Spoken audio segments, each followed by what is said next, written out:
Nautro na ba di nga balaod na ang mga apostoles wala na gyud usunod sa sinagoga.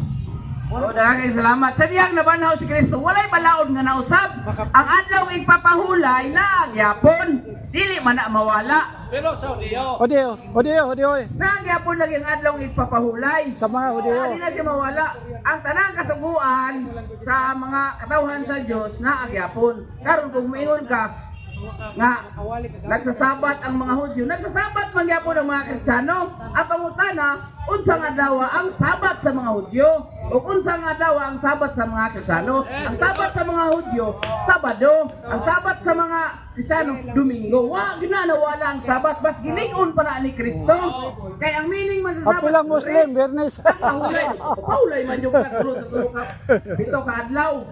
Kaya lang, ang adlaw nga ipapaulay o rest, Domingo sa mga ulay.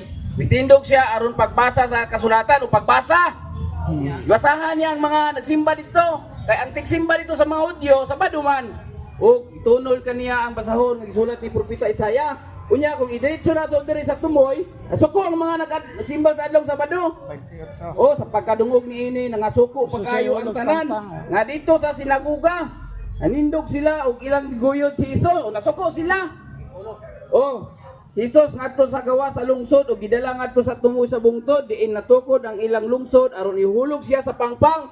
So ingon ani, si Jesus Christ nisulod dito sa adlaw Sabado sa sinagoga kay akto nga igsisimba sa mga Hudyo. Ikoreksyonan, gibasahan niya, ingon ani ang nahitabo, ingon ani ang nitabo, ingon ani. Suko ang mga tao sa adlaw ang mga tao nga nagpahulay sa adlaw Sabado, suko sila kang Kristo ihulog unta nila. Mao bitaw nga ang nagpapatay ka. So ang akong pangutana mao ni sumala sa giingon nimo ta repetition sumala si mong giingon nga sa Kolosas 1 asa tong teksto 1:18 si Kristo ang ulo sa iglesia o kita mo iyang Simbahan. simbahan Ang simbahan. mao na karon ang pangutana mao ni ang unsa may batasan sa ulo ni Kristo nga mausad ang iyang lawas mao say batasan. Unsa may batasan? Batasan ni Kristo ang iyang gipangutana. May batasan. Unsa man nga batasan sa pagsimba?